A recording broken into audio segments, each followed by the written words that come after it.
The Trump campaign is zeroing in on Michigan's election results, and in multiple ways, too. For that part of the story, let's bring in Grant Herms. Grant, this started with the Trump camp dropping a lawsuit today, though not for the reason that we might think.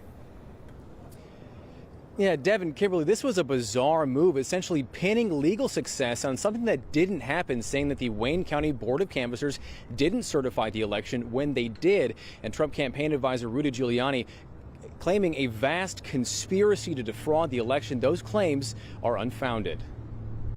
In a midday press conference, Rudy Giuliani accusing Michigan officials, along with officials from other states, of a massive conspiracy to rig the election for President-elect Joe Biden. The margin in Michigan was 146,121, and these ballots were all cast basically in Detroit, that Biden won 80-20.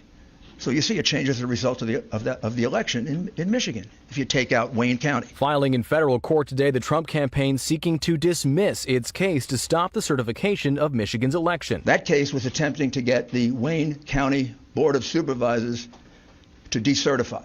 Well, they did. But Giuliani and the campaign's filing are wrong. The Wayne County Board of Canvassers did certify the election after that deadlock earlier this week. The two Republicans on the board refusing to certify before changing their votes, only to file sworn statements on Wednesday they wanted to change back. The state saying there's no legal way that can happen. The federal case is one of several the Trump campaign or his supporters have brought against Michigan election officials, including two that were dismissed, although both of those cases are pending appeal. Lieutenant Governor Garland Gilchrist saying today it's time to move on. Voters spoke with a really clear voice in the state of Michigan, which Joe Biden won by 15 times the margin that Donald Trump won in 2016.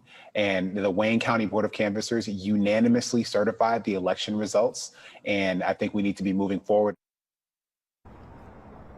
Now, Local 4 has also learned that the Speaker of the Michigan House, Lee Chatfield, and Senate Majority Leader Mike Shirkey will be traveling to the White House tomorrow morning to meet with the president. While it's unclear what the three will be talking about, the Trump campaign has repeatedly floated the idea of getting friendly GOP lawmakers to put alternate electors from their states to send them to the Electoral College to vote in favor of the president. Now, it's worth noting that a spokeswoman for Shirkey told me just earlier this month that it is important to dispel the idea that legislators can choose new electors because they cannot.